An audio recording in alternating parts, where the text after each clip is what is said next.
हम्म, जी। 25 बोल के अंतर्गत 10वें बोल पर चर्चा चल रही है, कर्म। तो कर्म आपने जाना दो प्रकार के, घाती कर्म, अघाती कर्म। घाती चार हैं, जो मेरे आत्मा के गुणों की घात करते हैं। और आत्मा के गुण कौन से हैं? वो हैं चार: चार। ज्ञान, ज्ञान, दर्शन, दर्शन, सुख, वीर्य। सुख और बीज। तो जो ज्ञान की को प्रभावित करता है, उसको आवृत करता है, वो ज्ञानावर्णीय कर्म। जो दर्शन गुण की हानि कर रहा है, वो दर्शनावर्णीय कर्म। जो मेरे सुख गुण की हानि कर रहा है, वो मोहनीय कर्म। और जो मेरे वीर्य गुण की हानि कर रहा है, वो अंतराय कर्म। तो ये चार तो हैं ये घाती कर्म। इसी प्रकार से चार अघाती कर्म है, जो आत्मा के प्राणों की घात तो नहीं करते, पर सुख दुख का अनुभव जो जिसके कारण ये जो चार जो आते हैं: आयुष कर्म, नाम कर्म, गोत्र कर्म और वेदनीय कर्म। वेदनीय का। तो इससे पहले हमने जो चर्चा की थी अभी कल के कक्षा में, ज्ञानावर्णीय, दर्शनावर्णीय, वेदनीय और मोहनीय पर चर्चा हुई। आज हम कर रहे हैं आयुष कर्म। आयुष कर्म क्या है? इस कर्म के उदय से आत्मा किसी एक गति में प्राप्त शरीर में रहता है। अब जैसे इस समय हम मनुष्य गति के इसमें मनुष्य के शरीर के साथ रह रहे हैं, और ये आयुष के कारण, आयुष कर्म के अनुसार हम इसमें साथ संयोगित हैं। जैसे आयुष कर्म समाप्त होगा इसका, यानी जितनी इसकी स्थिति है वो समाप्त होगी, तो ये शरीर से अलग किसी और गति में चला जाएगा। तो ये इस कर्म के उदय से आत्मा किसी एक गति के प्राप्त शरीर में रहता है। इस कर्म का क्षय होते ही वह उस शरीर को त्याग देता है। इसे व्यवहार भाषा में मृत्यु कहते हैं। ये व्यवहार है। निश्चय में तो मृत्यु, जो मरता है वो भी मैं नहीं हूं, जो जन्मा है वो भी मैं नहीं हूं। ये तो पुद्गल का मिलना बिछड़ना है। और पुद्गल भी शाश्वत है, वो भी मृत्यु नहीं होती। परंतु जिसको हम देख रहे हैं शरीर रूप में, वो पुद्गल की पर्याय है। और पर्याय आप जानते हैं, पर्याय तो हर समय बदलती है। एक समय की पर्याय होती है, तो इसका मतलब उसमें तो बदलाव आ रहा है। वो तो हर समय उसका मरण हो रहा है, क्योंकि एक पर्याय उत्पन्न होती है, उसी समय दूसरी पर्याय, वो पहले वाली व्यय हो जाती है, दूसरी नई उत्पन्न होती है एक ही समय में। और उस समय भी यदि पर्याय में परिवर्तन हो रहा है, परंतु द्रव्य तो ध्रुवी रहता है। तो निश्चय में तो पदार्थ शाश्वत है। सभी पदार्थ शाश्वत है, जीव अजीव जितने भी हैं, छह द्रव्य हैं, सब शाश्वत है। परंतु पर्याय को देखेंगे तो पर्याय तो क्षणिक है।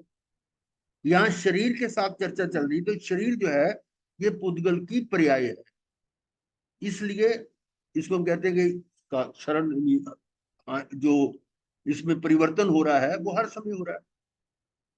तो ये जो आत्मा और शरीर जो आपस में जुड़े हैं, ये हम काफी चर्चा कर चुके हैं कि शरीर के साथ मेरा संयोग क्यों, मेरे कर्म के अनुसार, उस लब्धि के अनुसार मुझे शरीर मिला, और वो शरीर से मैं जुड़ जाता हूं तो और नए कर्म बांधता हूं। यानी मेरा उपयोग गुण है, वो यदि स्व में ना लगकर आत्मा शरीर में लग रहा है, तो वही कर्मों के आगमन का कारण है। आश्रम वही है, जब मेरा उपयोग बाहर जाता है, नहीं पर में जाता है। और यहाँ आयुष कर्म जो है उसकी चर्चा चल रही, तो आयुष कर्म भी तो मेरे पूर्व बद्ध कर्मों के अनुसार है, उसकी हम चर्चा कर रहे हैं।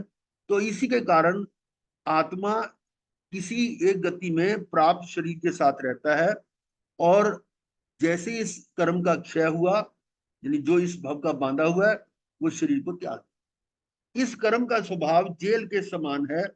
जेल में कैदी के बंधन का निश्चित समय होता है, उसी तरह आत्मा का एक गति में प्राप्त स्थूल शरीर के साथ रहने का भी निश्चित समय होता है। अब यहां पर ये ध्यान रखें, समय है, इसका मतलब अवधि जो है ना, वो स्थिति, स्थिति का मतलब कि कितनी कितने काल तक ये शरीर मेरे साथ रहेगा, ये निश्चित है। श्वास से आयुष कर्म, आयुष का संबंध नहीं कि कितने श्वास लेने उतने लेने, ऐसा बोलते हैं व्यवहार में, परंतु काल के साथ है। आयुष बंध जो है वो काल के साथ, कि कितना समय। इसलिए भगवान ने कहा ना कि मैं एक क्षण भी आगे पीछे नहीं कर सकता, जितनी आयु उतनी रहेगी। तो श्वास से नहीं है, ये व्यवहार में आ जाता है कि श्वास पूरे हो गए, ऐसा बोलते हैं। लेकिन ये जो निश्चित समय की बात है कि वो जेल में कैदी के बंधन का निश्चित समय होता है, इसी तरह आत्मा का एक गति में प्राप्त स्थूल शरीर के साथ रहने का भी निश्चित समय होता है। हम्म हम्म। अभी ऐसा है, ये जो है ना एडवांस वाली स्टडी, वो हम इस छोटी क्लास में नहीं कर रहे। कालानु का मेरे आपको आत्म क्या था इसे पूछना, अभी इस क्लास में नहीं। मतलब ये, हाँ हाँ हाँ जी बोलो। हाँ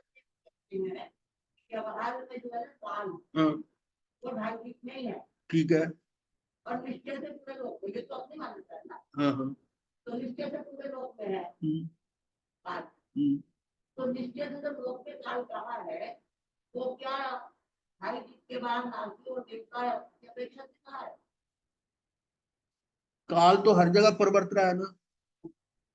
परिवर्तन तो, परिवर्तन जो है काल के अनुसार हो रहा है, वो कहीं भी हो रहा है, पूरे लोक में हो रहा है। तो उस हिसाब से तो काल हर जगह ही है, वो उस हिसाब से है। और वैसे क्योंकि काल का प्रयोग उपयोग,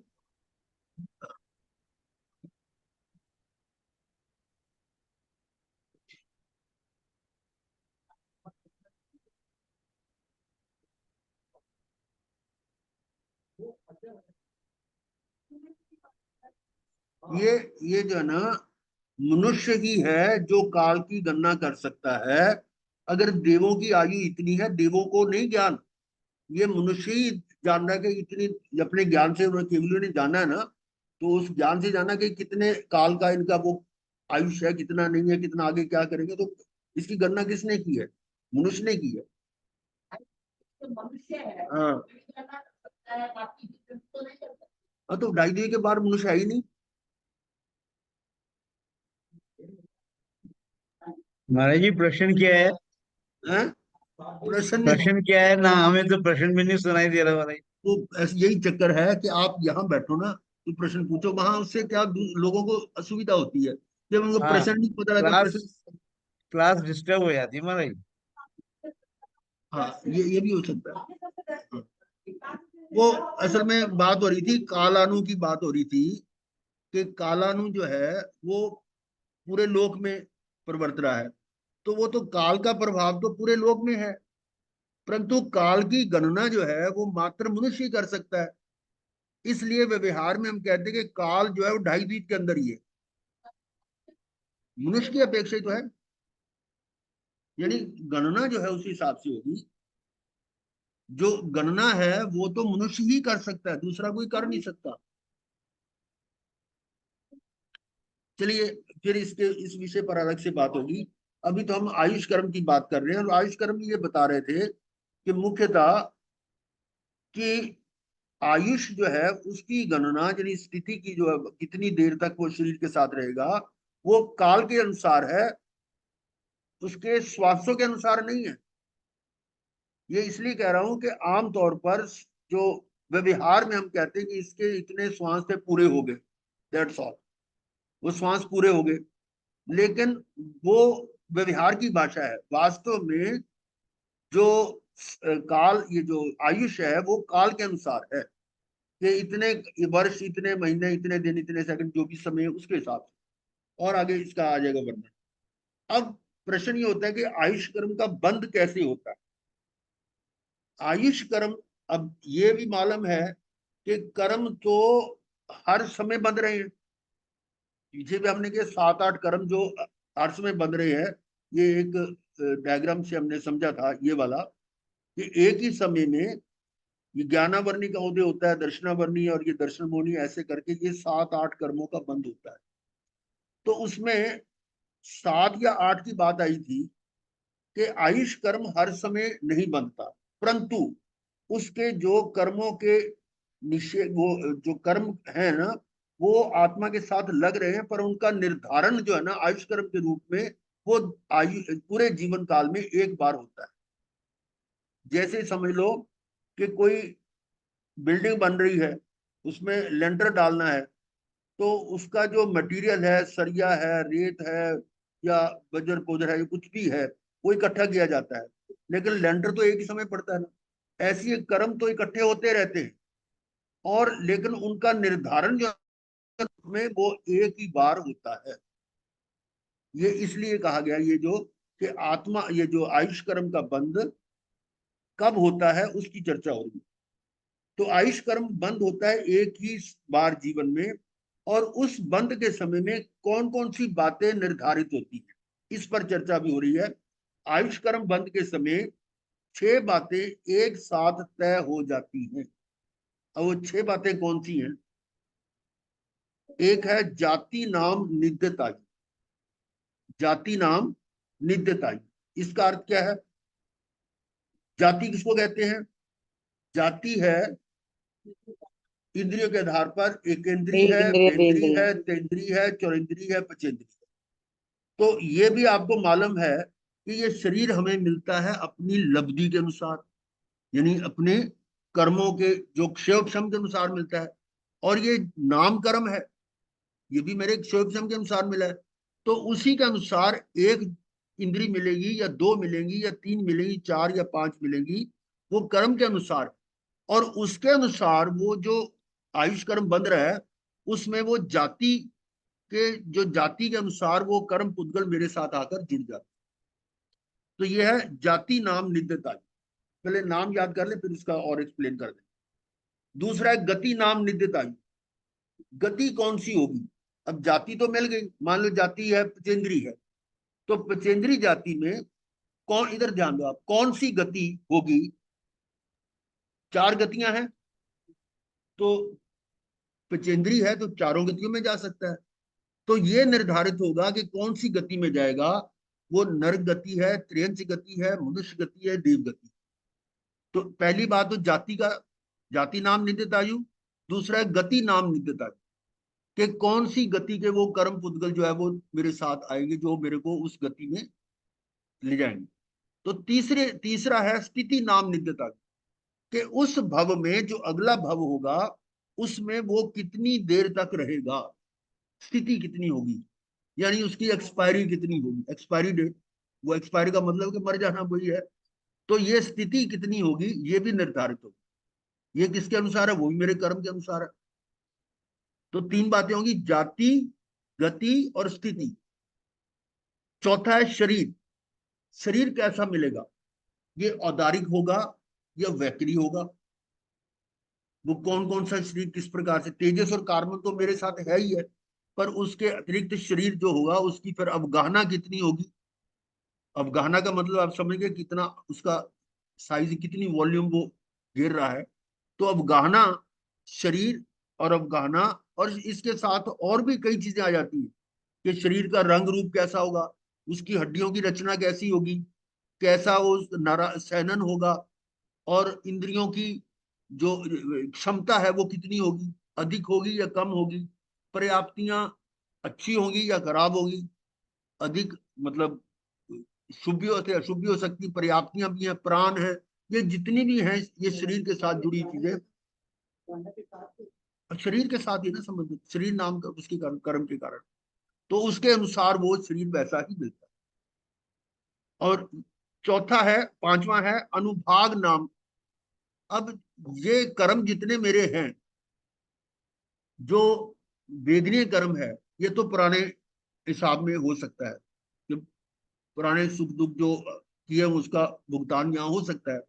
परंतु नाम, गोत्र और आयुष जो है, ये जो जिस समय आयुष बंद हो रहा है उस समय उनका उपयोग हो गया, तो उनका पिछला रिकॉर्ड खत्म। जबकि दूसरे जो कर्म है उनका पिछला रिकॉर्ड भी चल रहा है। गैसुक माल का 99 लाख जन्म पहले का था वो कर्म, बूढ़े में आया। परंतु नाम, गोत्र, आयुष जो है, ये तो हर जन्म में अपना अकाउंट क्लियर कर देता बना बंदा। तो अब जो है मेरे को इस जन्म में ये जो कर्म बांध रहा हूँ, आयुष कर्म बांध रहा हूँ, उसमें उस अगले भव में कौन से जो कर्म है वो उनका भुगतान होगा, और उनकी तीव्रता या मंदता का भी निर्धारण हो जाएगा कि कितने तीव्र होंगे या मंद होंगे उसके। और छठा है प्रदेश नाम नित्यतायु, और वो जो कर्म वहां भुगते जाएंगे उनकी मात्रा कितनी होगी, प्रदेश कितने होंगे। तो ये 6 बातें निर्धारित होती हैं जिस समय आयुष बंद होता है। और आयु कर्म के बंद के साथ उपरोक्त सभी का नियम से बंद होता है। यहाँ जो नित्यत आयु शब्द है, हाँ तो ये जो नित्यत शब्द है, हाँ। ये बद्ध स्पष्ट वो निकातित और नित्यत वहां भी आता है। तो इस नित्यत का अर्थ यहाँ पर वही जो अर्थ है या कुछ जो और? जो वो उसमें निर्धारित कर दिए गए ना, ये निर्धारण के अनुसार ही है कि उसमें आपके यो कर्म उसके आगे जो आगे उसका फल देंगे, निर्धारित हो गए ना, वही कह सकते हैं। या निर्धारित के लिए शब्द है, वो नित्यत वाला वो अर्थ नहीं है, वहाँ पर अर्थ है। बद्ध वैसे स्पष्ट। शब्द तो यही है, स्थानांक सूत्र में ऐसे लिखा हो निध्यता ही। और इसमें क्या होता है, हाँ, मतलब उसमें वो करण दूसरे करण नहीं लगेंगे, क्षमता नहीं हो सकती उसकी, संक्रमण नहीं हो सकता उसका। ऐसा नहीं है। हाँ हाँ। आवाज नहीं आ रही महाराज जी, बहुत दूर से समझ नहीं आ रहा।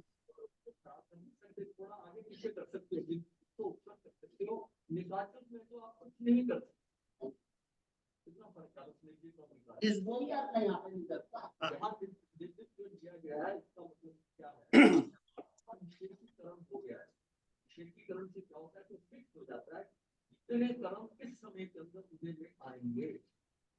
निर्धारण होना ही हो गया ना।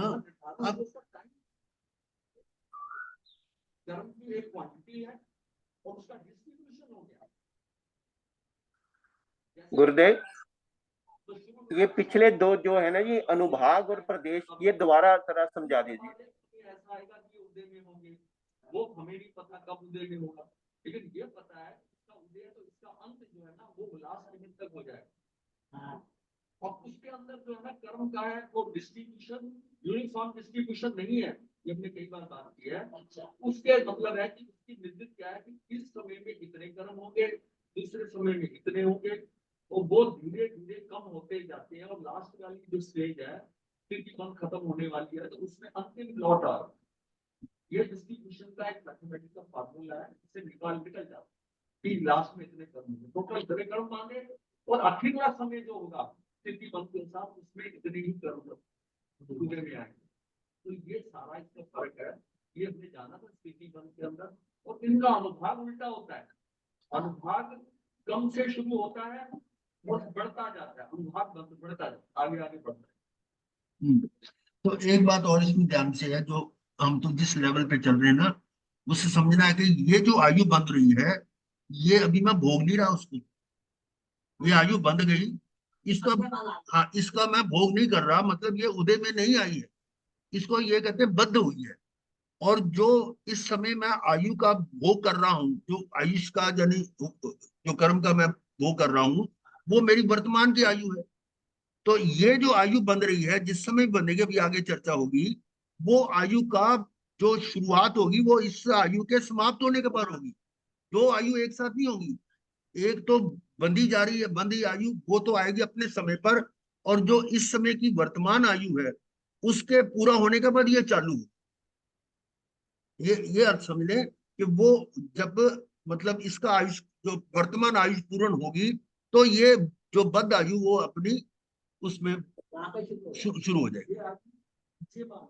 महाराज जी, जो ये वाली आयु जो हम भोग रहे हैं, ये तो पहले से दो तरह बंधी की, हुई थी। ये, हाँ जी, ये जो आपने 6 बातें बताई, ये अगली बारी बंधेंगी जो। ये एडवांस में हमने निश्चित कर लिया है भविष्य के लिए। आगे की अपॉइंटमेंट होगी ना, इसकी रिटायरमेंट हुई नहीं अभी। हाँ हाँ, इसका हो गया। हाँ, वो बात है। अब ये इसको मतलब समझो,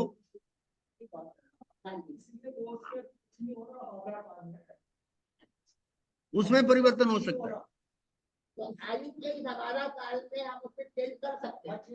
हाँ दैनिक राजा की 33 सालों की वो 84 साल है। उसमें भी गति नहीं बदल सकती, गति तो फिक्स है। बाकी जो ये छह में से गति छोड़ दो, बाकी में परिवर्तन हो सकता है, वो परिवर्तन हो सकता है। वो उसमें जो स्थिति घात, रस घात और प्रदेश घात ये हो सकता है, पर प्रकृति में नहीं।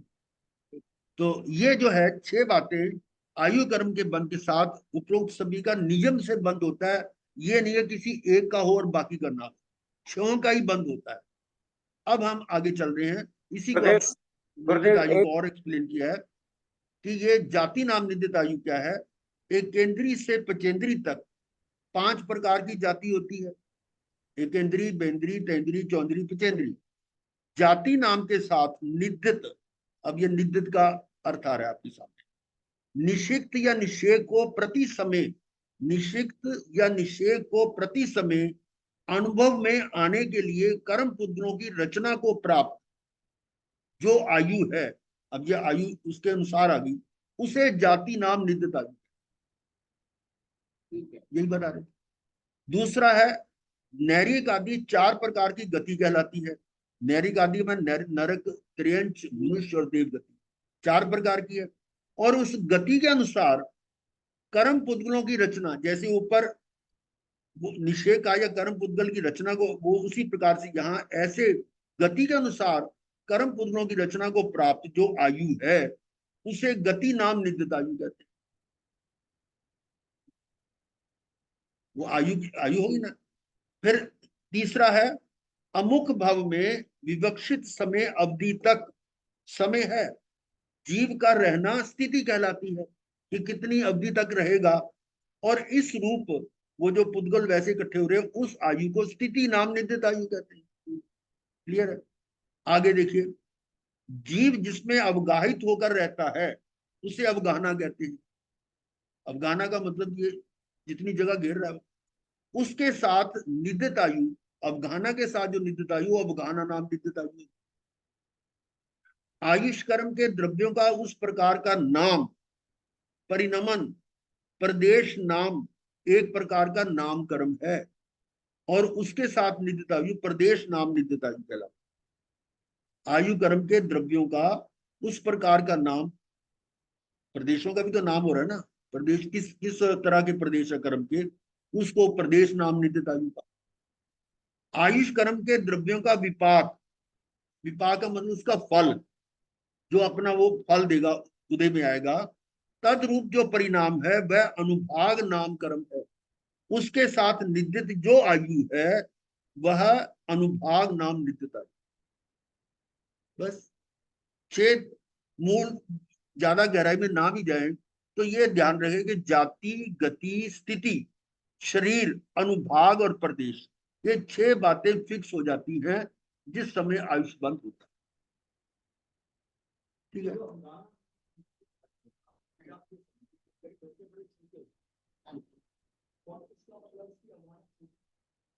एक आयु का ऐसा काल आता है जिसकी लंबाई बहुत बढ़ जाती है। निश्चित इसका जो निषेधीकरण है, इसकी अवधारणा बढ़ने का उस काल में आता है, वो एकदम लंबाई बढ़ा है। इसी की प्रॉपर्टी है। यूनिफॉर्म नहीं बढ़ते, एज के साथ थोड़ा थोड़ा बढ़ते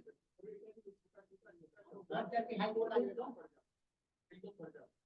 तो ऐसे है ये सबसे रक्षित हमारा है, नॉर्मल हाइट, प्रत्येक में ऐसा है एकदम हाइट जो है वो ऐसी होगी,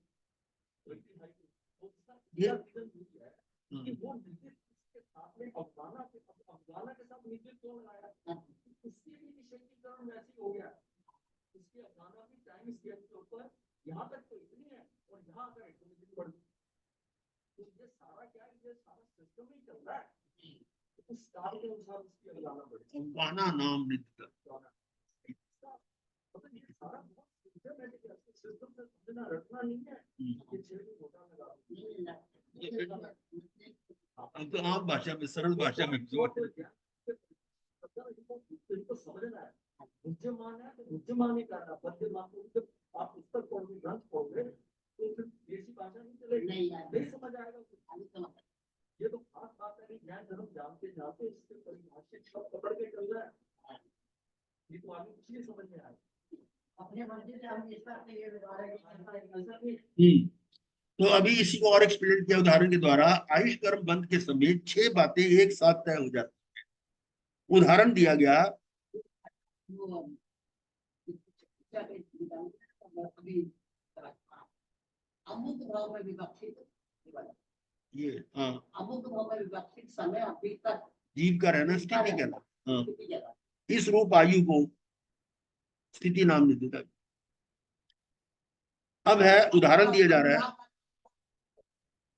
आयुष कर्म के द्रव्यों का विपाक तद्रूप जो परिणाम है वह अनुभाग नाम कर्म है। उसके साथ निद्रित जो आयु है वह अनुभाग नाम है। इसको थोड़ा सा स्पष्ट करना अनुभाग वाला क्यों उसका परिणाम क्या होगा? पर इस भाव के अंदर कौन कौन से जीव हमारे कांटेक्ट में आने हैं, आवाज नहीं आ रही महाराज श्री जी। इक्वेशन है, उनके साथ वो अनुभाग है, सुख या दुख, ऐसा बेटा मिलेगा जो आपको सुख करेगा, ऐसा साथी मिलेगा तो दुख करेगा, वो सारे अनुभाग जो है आपके जो आपने एक्सपीरियंस करते हैं। महाराज जी की ना आवाज नहीं आ रही, बिल्कुल भी क्लियर आवाज नहीं आ रही उनकी। आवाज नहीं आ रही थी, आवाज नहीं आ रही है, लोग डिस्टर्ब हो रहे हैं, या तो आप इधर आ जाओ। फिर आप ही बोल दो, उनकी आवाज नहीं आ रही।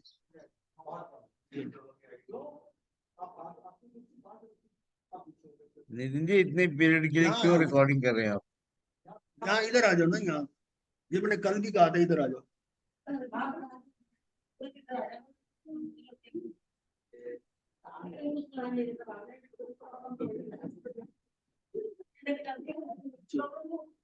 बस अब हो गया, चलिए अब शांत। चलिए अब हम आगे चलते हैं। उदाहरण दिया जा रहा है, कोई जीव किसी समय देवायु का बंद कर रहा है। अब देवायु का बंद कर रहा है तो ये 6 बातें कैसे बनेगी? वो उसी के साथ पचेंद्री जाति नामकरण, ये क्या है?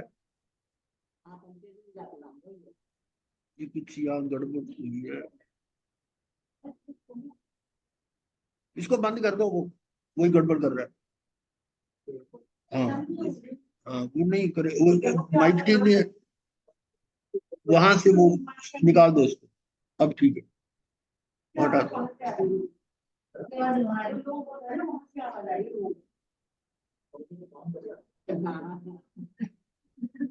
चलिए वो अपनी मर्जी से काम कर रहा है, हम चाह रहे वहां नहीं कर रहा है। ठीक है, आज लाइट, हाँ ये मतलब स्पीकर नहीं आ रहा क्या काम?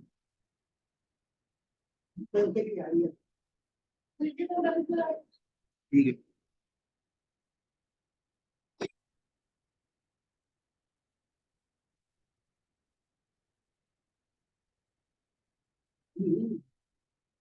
हाँ जी चलिए, अब आ रही है आवाज? अब आवाज आ रही क्या? हाँ जी महाराज आ रही है महाराज साहब। ठीक है।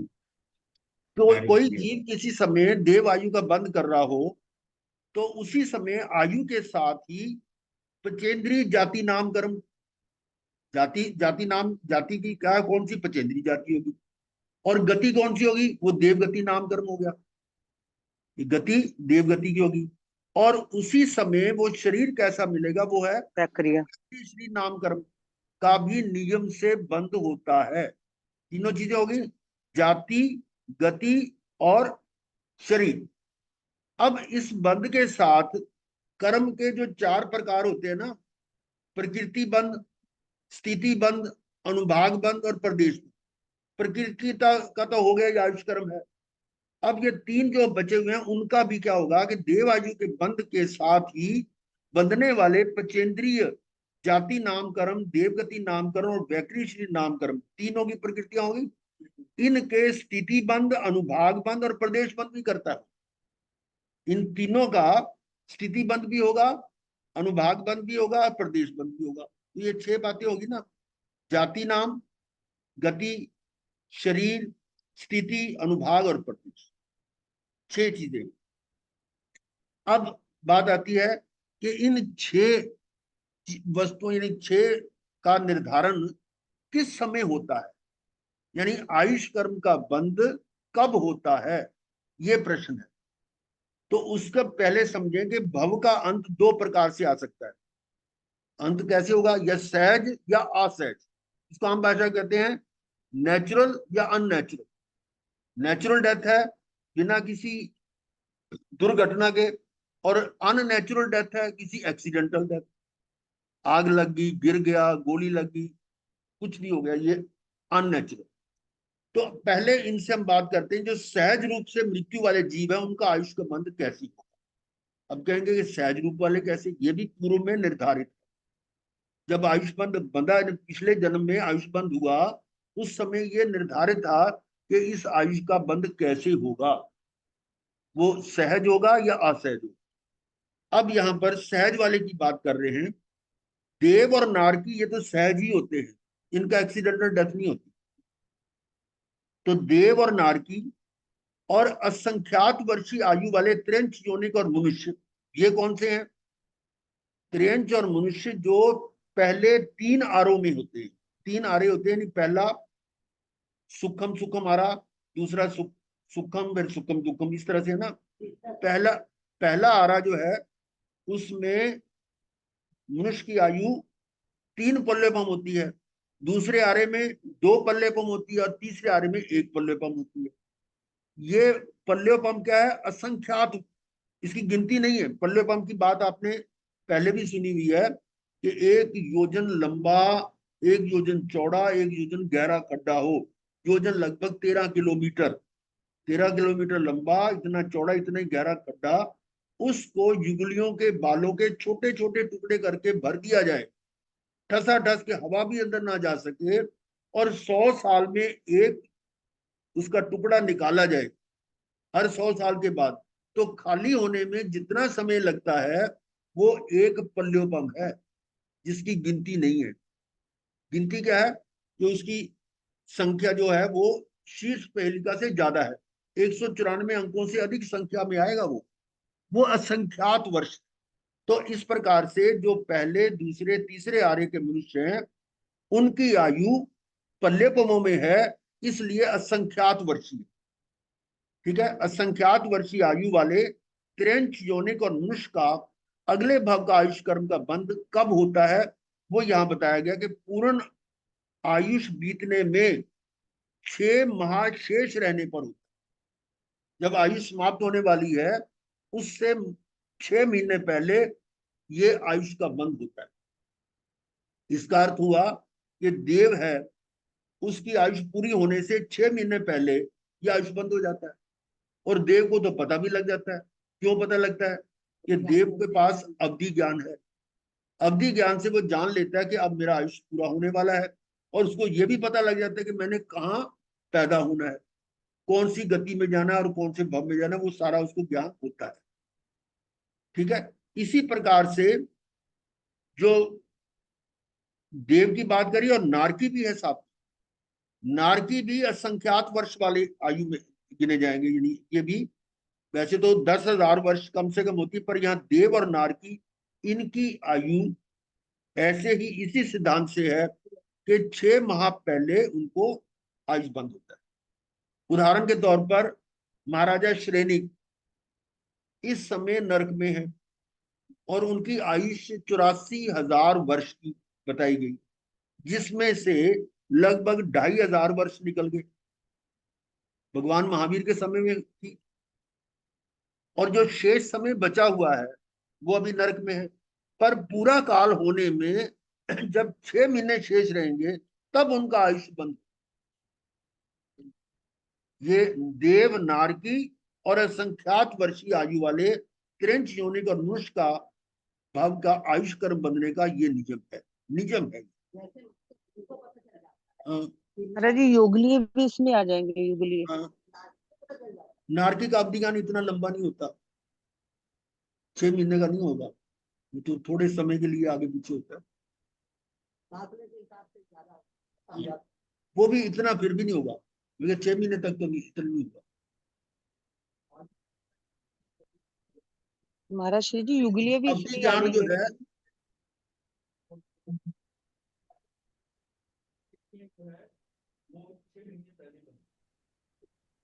महाराज जी युगलिक में भी वो अवधि ज्ञान होता है? किनको जी? एक सेकंड युगलिक को, है, युगलिकों को। युगली को अवधि ज्ञान नहीं होता, अच्छा ठीक है। वो नहीं, वो तो भोग भूमि है ना। पर वो उनका ये पक्का है कि जो आयुष पंथ है वो देवगति का ही होगा, वो मरकर वहां से देवगति में ही जाते हैं, ये निश्चित है। आप पूछेंगे क्यों है? क्योंकि जितनी भी आयुष उनकी होती है पल्ले पमों में है, और पूरा जीवन वो भाई बहन जो जुगली होते हैं ना, भाई बहन की तरह रहते हैं, पूरा ब्रह्मचर्य का पालन करते हैं। और आयुष समाप्त होने से कुछ ही महीने पहले दोनों एक युगल को जन्म देते हैं, और उसका कुछ दिन ही पालन पोषण करके वो बड़े आराम से सहज में उनकी मृत्यु हो जाती है। वो जो छींक आई उबासी ऐसा बोलते हैं। और ब्रह्मचर्य का उन्होंने पूरा जीवन पालन किया है, और उसी कारण उनको देवगति मिलती, देवगति में जाते हैं। त्रियंच वाले भी, त्रियंच मनुष्य तो जाते ही जाते देवगति में, त्रियंच युगलिक होते हैं। नियम यही 6 महीने पहले का। आगे संख्यात वर्षीय त्रियंच पचेंद्री। अब है संख्यात वर्षीय त्रियंच पचेंद्री और नुष का बंध कैसे होता है। सहज में है संख्यात वर्ष वाले कौन से हैं? जो कर्म भूमि के हैं। जैसे भगवान ऋषभ देव की आयु 84 लाख पूर्व थी, वो संख्यात में आती है, संख्यात में आती है। और आगे ये तीसरा चौथा, तीसरे का एंड था वो, चौथा पांचवा छठा रहा। इसमें संख्यात वर्षीय त्रियंच और पचेंद्री, इनकी बात कर रहे हैं। त्रियंच पचेंद्री मनुष्य, इनका आयुष्काल कब होगा? जब 2/3 व्यतीत हो जाए और 1/3 शेष रहने पर, इसका मतलब 1/3 बचा हुआ है और 2/3 बीत चुका है, उस समय आयुष बंद हो। मान लो किसी की आयु 81 वर्ष की है, अब ये तो पता नहीं किसकी आयु कितनी है, पर उदाहरण के लिए लेना पड़ता है। 81 वर्ष की है, तो जब 27 वर्ष शेष रहेंगे, 1/3, 27 वर्ष शेष रहने का मतलब 54 बीत गए, 54 बीत गए और 27 शेष रहे, तो उस समय ये आयुष बंद होता है। ठीक है, आयुष बंद उस समय होगा जब 2/3 बीत गया और 1/3 शेष रहा। ये बात आ रही किसके लिए? जो सहज मृत्यु वाले हैं। ये ध्यान रखना कि सहज मृत्यु वालों का ये नियम से ऐसा होता है, परंतु जो असहज हैं उनमें फर्क है। असहज से मृत्यु वाले जीव का आयुष बंद कैसे होगा? जिनकी असहज मृत्यु हो तो वर्तमान के भव की 2/3 बीते और 1/3 शेष रहे, तब होगा। पर साथ में आगे कंडीशन है, यदि उस समय नहीं बंधी। अब ये कंडीशन पहले नहीं थी कि बंधेगी या नहीं बंधेगी, ये असहज के लिए ही है कि उस समय आयु बंध भी सकती है और नहीं भी बंध सकती। ये इस तरह से है कि उस समय उसके जो अध्यवसाय हैं या आत्मा के जो भाव हैं वो मिश्र अवस्था में है, डामाडोल स्थिति में है। तो उसका कोई जजमेंट, यानी जैसे जज फैसला करता है, अभी वो दोनों पक्षों को सुनता है पर निर्णय नहीं देता, कि उसको भी ये समझ नहीं आता कि किस पक्ष में मैं निर्णय दूं, तो वो क्या करता है कि अब तारीख अगली। तो उस तरह से ही समझ लीजिए कि असहज वाले की वो उस समय आयुष्बंद हो भी सकता है और नहीं भी। और यदि उस समय नहीं बंधी तब क्या होगा? तो फिर शेष रही 1/3 में से 2/3 बीतने पर, अब 27 वर्ष बचे थे, तो 27 वर्ष का जो 2/3 निकल जाए और 1/3 रह जाएगा, कितना रहेगा? 9 वर्ष। 9 वर्ष निकल गए, शेष रहे, तो इसका मतलब 72 वर्ष पूरे हो गए, उस समय आयुष बंद होगा। फिर समझे, यदि उस समय नहीं बंधी तो फिर शेष रही 1/3 में से 2/3 बीतने और 1/3 शेष रहने पर। और यदि उस समय भी ना बंधे तो ऐसा करते करते अब 9 की जगह 3 बचेगा, तब होगा बंद, या 3 की जगह 1 रह जाएगा तब बंद हो सकता है। ठीक है, और ऐसा करते करते एक अंतर मुहूर्त बच गया, जब 1/3 शेष रहता आगे जाएगा, तो जब लास्ट में एक अंतर मुहूर्त रह गया, उसके भी 2/3 बीतने पर, 1/3 शेष रहने पर अगले भव का आयुष्य बंधेगा ही बंधेगा, अवश्य बंधेगा, क्योंकि उस आयुष्य बंध के बिना उसकी मृत्यु नहीं हो सकती, और तभी ये भव छूटेगा। अब ये ध्यान से समझ लें कि ये 1/3 करते करते अंत में जो अंतर मुहूर्त शेष बचा था, उसमें तो उसका आयुष्य बंद होगा ही होगा। ठीक है, तभी ये भव छूटेगा। ये इसलिए कहा जा रहा है कि कई लोग ये कहते हैं कि अचानक उसकी मृत्यु होगी, उसकी आत्मा भटक रही है, ऐसा अन्य लोग बोलते हैं। आयु यानी कि आत्मा उसकी भटक रही है, तो ये अन्य मान्यताएं हैं, और उसके लिए वो कहते हैं इसका पितृदान करो, फलाना करो, ये करो। वास्तव में बिना आयुष बंध के मृत्यु होती ही नहीं है, और आयुष बंद हो गया तो वो 1 2 3 ज्यादा ज्यादा 4 समय में वो वहां जाकर उत्पन्न हो जाता है और शरीर बनना शुरू हो जाता है। तो भटकने का तो कोई कारण है ही नहीं। तो ये सारी मिथ्या धारणा है कि आत्मा भटक रही है, ऐसा कुछ नहीं है।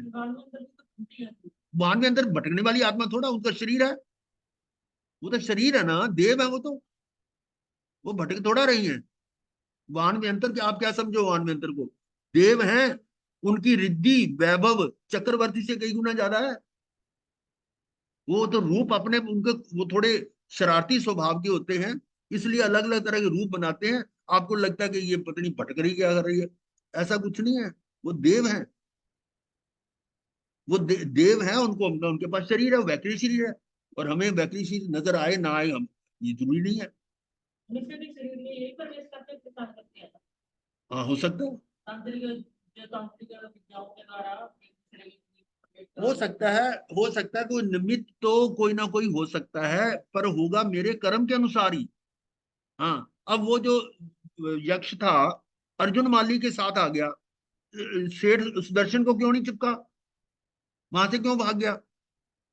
इसका अर्थ है कि उनके साथ उसका संबंध नहीं हो सकता, कोई उसका कर्म का ऐसा संबंध नहीं है। और दूसरा, उनका अपना ओरा या अपना जो कर्मों का प्रभाव है, उसके कारण वो दूसरा प्रवेश कर नहीं सकता, ये भी है।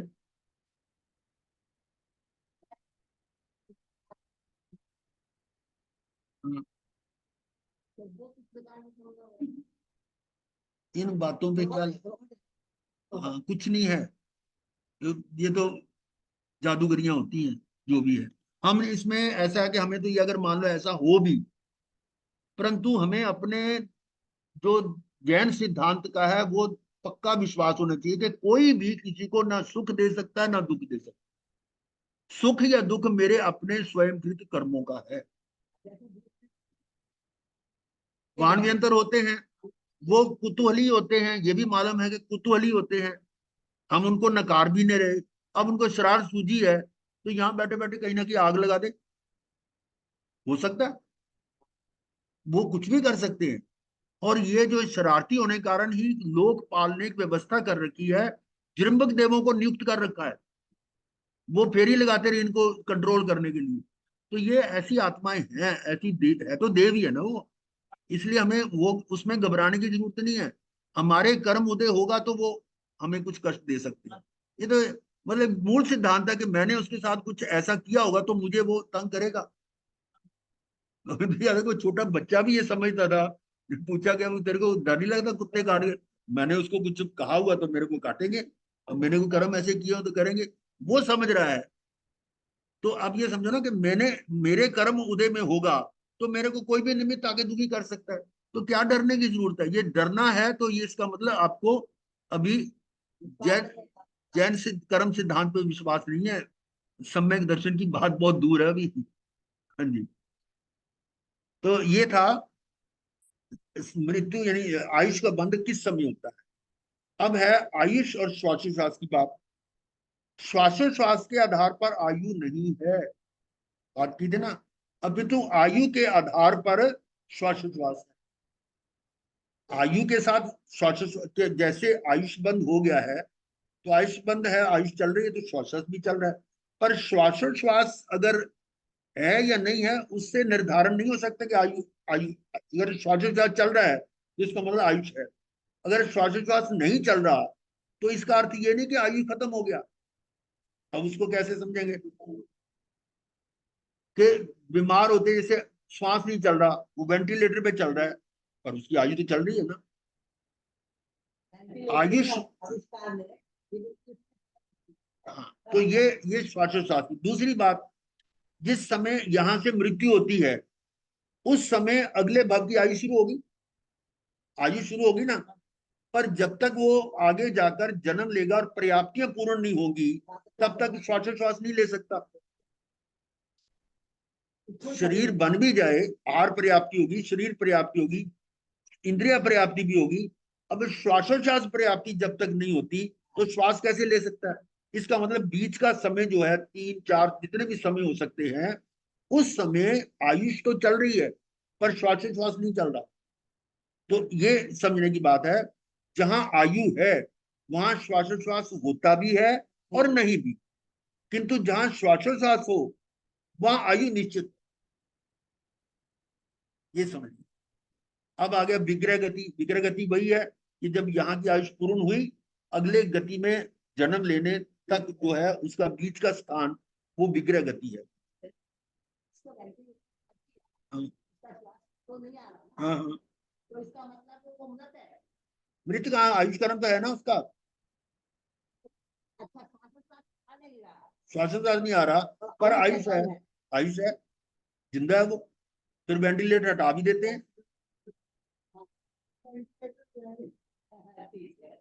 पर जब आयुष बंद होगी तब वेंटिलेटर भी काम नहीं करेगा।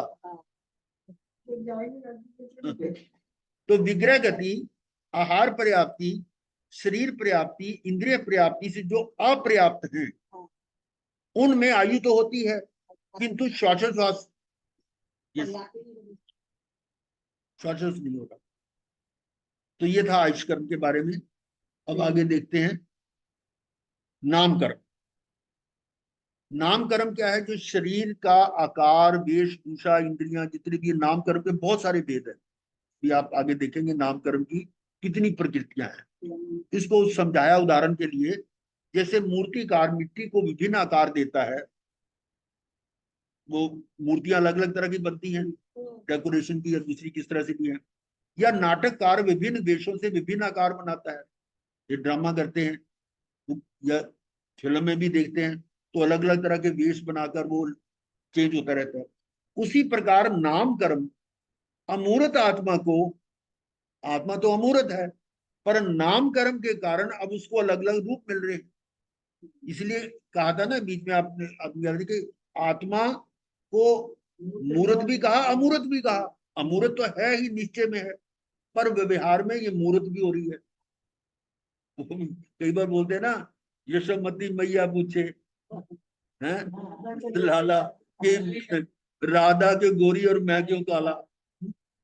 भाई वो गोरा काला किसको कह रहे हैं, शरीर के कारण। तो इसका मतलब व्यवहार में हम उसको जो कह रहे हैं वो आत्मा, बात तो आत्मा की हो रही है लेकिन शरीर का साथ है ना, तो वो अमूर्त आत्मा को ये शरीर, विचित्र वर्ण, इंद्रियां, मनुष्य पशुओं की विभिन्न आकृतियां, अस्थियों का विचित्र बंध रूप, विशेष नाम अतः संज्ञा ये प्रदान करते, ये नाम कर्म के अनुसार।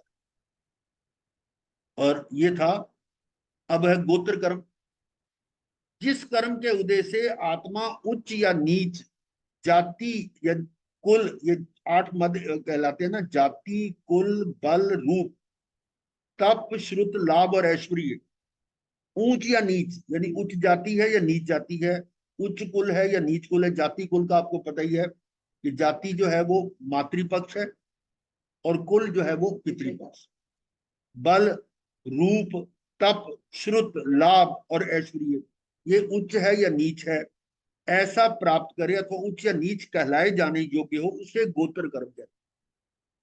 ठीक है, वैसे संक्षेप में कैसे, जिसको सम्मान पूर्वक बुलाया जाए समझो उसका उच्च गोत्र है, और जिसको तुत्कार के बुलाया जाए वो नीच गोत्र।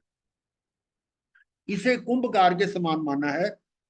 जैसे कुंभकार अनेक तरह के घट बनाता है, घट मतलब घड़े, जिसमें से कुछ घट कलश के रूप में पूजे जाते हैं, मंदिरों में कहाँ कहाँ वो रखे जाते हैं, या घी पानी आदि शुभ पदार्थ रखने के काम में आते हैं, और कुछ घट मदिरा आदि अशुभ पदार्थ भरने के काम में लाए जाते हैं। अब देखो वहां उस घड़े की क्या कीमत है और वहां क्या है। हाँ, घोड़े भी जाते हैं। हाँ, ये कई कई धर्मों में है कि वो पानी लेके जाते हैं मटके में, और जो वहां जाके शमशान में रखते हैं लाश को, तो वहां पर वो 3 फेरियां लेके वो पानी को, तो वो मटका वही फोड़ देते हैं। अब बोलो उस मटके की क्या है, उसको नीच गोत्र हो गया ना उसका। उसी तरह इस गोत्र कर्म के उदय से जीव कभी उच्च गोत्र में जन्म लेता है और कभी नीच गोत्र में भी जन्म ग्रहण करता है। और इसी कारण बताया था कि ये अगुरु लघु गुण जो मेरा है वो इससे बाधित हो रहा है, इसी कारण बाधित हो रहा है। और आगे है अंतराय कर्म। ये अंतराय क्या है, इसको भी आमतौर पर हम व्यवहार में कुछ अलग से ले लेते हैं। वास्तव में अंतराय कर्म क्या है कि जो वस्तु मेरी है, जो मेरे पास शक्ति है, उसका उपयोग मेरे में ना होकर पराये में लग रहा हो, तो वो अंतराय है। ये कर्म भंडारी के समान कहा गया है। भंडारी के अनुकूल ना होने पर राजा अपनी इच्छा अनुसार धन का व्यय नहीं कर सकता। ये उदाहरण दिया गया है। धन किसका है? राजा का, पर वो भंडारी जो है उसको प्रयोग नहीं करने दे रहा। उसी तरह इस कर्म के उद्देश्य से शक्तियां प्राप्त नहीं होती। शक्ति तो मेरी आत्मा की है, पर वो आत्मा में उपयोग ना होकर शरीर आदि में किया जा रहा है। ये अंतराय कर्म। इस कर्म के 5 भेद है: दान अंतराय, लाभ अंतराय, भोग अंतराय, उपभोग अंतराय और वीर्य अंतराय। ये दान अंतराय का समझ लें कि वो जो शक्ति है उसका दान किसको मिल रहा है? पर में, शरीर आदि में हो रहा है। वो मेरे अपने दान में वो अंतराय आ रही है, यानी उसका दान मुझको नहीं मिल रहा। उसका लाभ मुझे नहीं मिल रहा, वो लाभ अंतराय। उसका भोग मैं ना करके पर में हो रहा है, भोग अंतराय। और उस शक्ति का उपयोग, उपभोग वो पर में हो रहा है, मुझ में नहीं हो रहा, वो उपभोग अंतराय है। और वो शक्ति बाहर जा रही तो वीर्य अंतराय। ये 5 प्रकार के अंतराय। क्रिया शक्ति, वीर्य शक्ति अथवा योग शक्ति रहित कोई जीव नहीं होता। अंतराय कर्म का जितना क्षम होता है उतनी वीर्य शक्ति अधिक हो जाती है। वीर्य शक्ति अधिक का मतलब है कि वो मेरे अपने काम आएगी। और अंतराय कर्म का क्षय होने पर वीर्य शक्ति पूर्ण हो जाती है। वो जो बाहर जा रही थी शक्ति, वो अब अपने आप में पूर्ण हो जाती है। अरिहंतों और सिद्धों में ये वीर्य शक्ति पूर्ण रूप में होती है। तो ये था अंतराय कर्म। ये कर्म की प्रकृतियां हैं। ज्ञानावर्णीय की 5 प्रकृतियां, मतलब उसके आगे भेद किए गए। ज्ञानावर्णीय आपने अभी पहले कर चुके हैं। 5 प्रकार की प्रकृतियां: मति ज्ञान, श्रुत ज्ञान, अवधि ज्ञान, मन परिविज्ञान, केवल ज्ञान। 5 ज्ञान है, तो 5 ये प्रकृतियां होगी। यानी ज्ञानावर्णीय के भेद है 5, और दर्शनावर्णीय के 9। वो कैसे हैं? 4 तो हैं चक्षु दर्शन, अचक्षु दर्शन, फिर अवधि दर्शन और केवल दर्शन। ये 4 तो ये हैं। और 5 प्रकार की निद्रा है। निद्रा, निद्रा निद्रा, प्रचला प्रचला प्रचला और सत्यान। ये 9 दर्शनावर्णी की भेद है। मौनी कर्म के 28। वो कैसे हैं? 3 तो हैं दर्शन मौनी की, एक भी मानते हैं, 3 भी। फर्स्ट टाइम तो एक ही होगा मिथ्यात्व वाली, लेकिन बाद में 3 भेद हो जाते हैं: मिथ्यात्व मोहनीय, मिश्र मोहनीय और समकित मोहनीय। 3 वो है। और चारित्र मोहनीय की 25 है। वो कैसे? 16 तो है कषाय की और 9 कषाय। 16 कषाय कैसे हैं? उसमें 4 भेद है। 4 क्रोध मान माया लोभ, उनके 4 चौकड़ियां: अनंतानुबंधी, अप्रत्यख्यानी, प्रत्यख्यानी और संज्वलन की 4 हुई तो 16 हो गए। और 9 कषाय है: हास्य, रति, अरति, भय, शोक, जुगुप्सा, स्त्री वेद, पुरुष वेद, नपुंसक वेद। फिर अंतराय की 5 अभी बताइए, दान अंतराय, लाभ अंतराय और वीर्य अंतराय। इस प्रकार से कुल ये प्रकृतियां हुई 47। अब ये 47 प्रकृतियों में ये नीचे जो लिखा हो ये विशेष है, ये सभी 47 प्रकृतियां अप्रशस्त ही होती हैं, यानी अशुभ ही होती हैं, शुभ नहीं होती। इसलिए बार बार कहते ना, आप कहते कि पुण्य से इसमें कोई लाभ नहीं मिल रहा। पुण्य करो या पाप करो, कर्म बंद कर रहे हो तो ये तो अप्रशस्त ही है। चाहे थोड़ी बंधे या ज्यादा बंधे वो बात नहीं है, पर अगर ये घाती कर्म बंध रहे हैं तो वो शुभ तो होते ही नहीं, घाती कर्म तो अशुभ ही होते हैं, ये विशेष ध्यान रखें।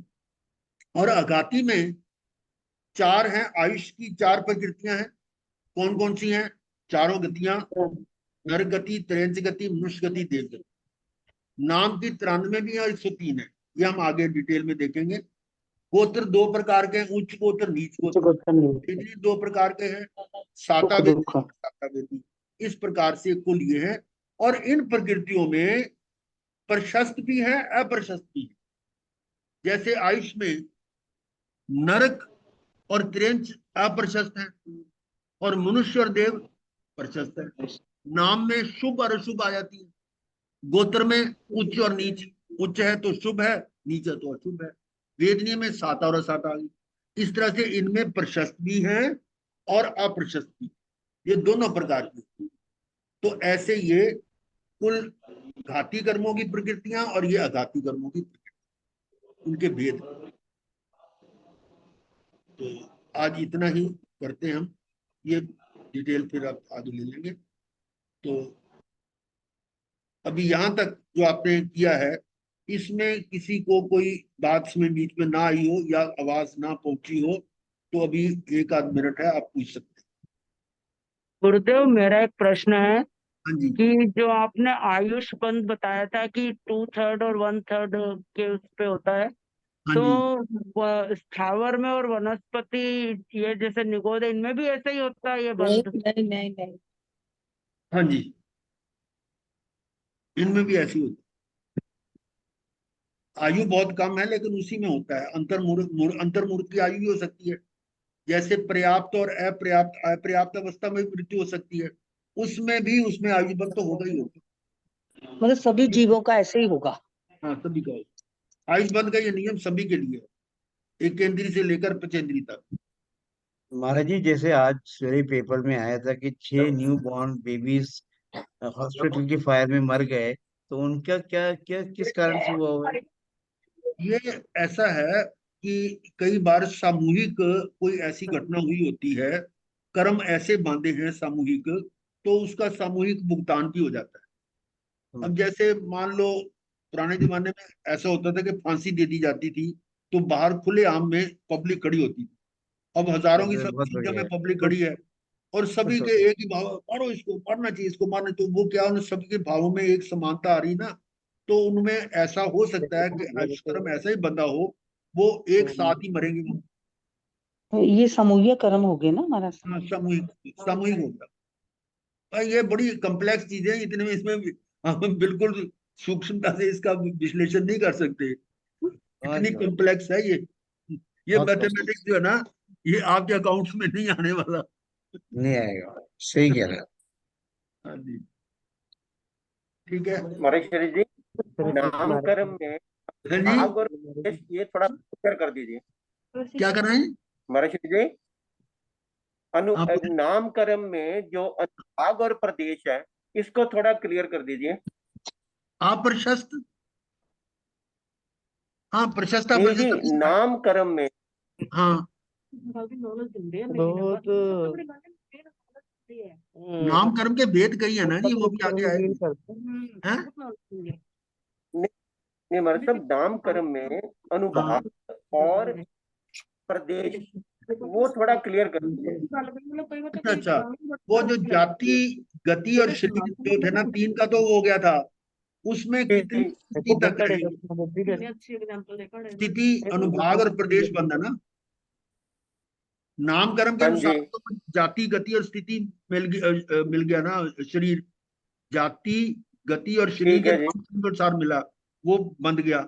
अब उन तीनों का कितनी अवधि तक रहेगा, स्थिति बंध और अनुभाग बंध और प्रदेश बंध भी तो है होगा ना, तो इस तरह से 6 हो जाते हैं वो। तो अनुभाग बंद और प्रदेश बंद पूछना था। प्रदेश बंद जो है ना, प्रदेश नाम कर्म के अनुसार भी है, और प्रदेश का मतलब यह है कि कितने मात्रा में वो कर्म के प्रदेश जो आएंगे मेरे को अपना फल देंगे उस जन्म में, वो प्रदेश प्रदेश का आ गया। कहते हैं ना कि पहाड़ जैसे कर्म जो है वो धूलि समान रह जाते हैं। वो आया था अनुप्रेक्षा के द्वारा, कि जो जीव अनुप्रेक्षा करता है और उस अनुप्रेक्षा से उसका स्थिति बंद, अनुभाग बंद और प्रदेश बंद कम हो जाता है। प्रदेश बंद कम होने का मतलब है कि अगर पहाड़ जितने मतलब कर्म हैं वो एक धूलि के बराबर रह जाते हैं। अब आप देखिएगा कि राजा महाराजा श्रेणिक इतने कर्म बांध लिए थे कि 7वीं नरक में भोगने पड़ते। कितने कर्म होंगे वो देखो। और वो अनुप्रेक्षा करके, कि भगवान को देखते हुए फिर वो अपने आप को देखते हुए अनुप्रेक्षा करके उन्होंने वो जो इतने भारी, इतने अधिक संख्या के कर्म थे वो थोड़े से रह गए, तो ये 84,000 वर्ष में पूरे हो जाएंगे, 84,000 में। और जो नीचे के तो 33 सागरोपम तक थे। तो ये प्रदेश बंद की बात आ गई।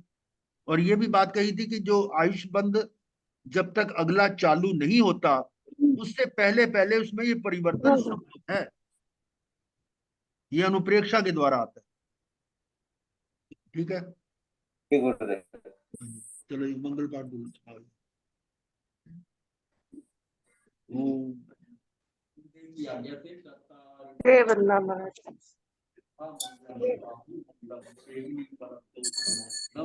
चत्तारि विद्वान् हन्ताल विद्वान् सिद्धाल विद्वान् साहुल विद्वान् पेड़ी बनतु ओ चत्तारि शर्म पवित्र परिहंते शर्म पवित्र सिद्धि शर्म पवित्र साहुल शर्म पवित्र पेड़ी संभम शर्म पवित्र ये चार करने दो करने नौ न शर्म पवित्र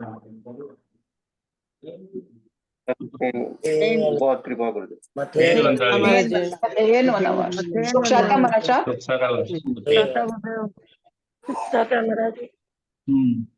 महाराज जी काशना करवा दीजिए। विकास ने तो बचपन वो से बधाई बंदना महाराज जी।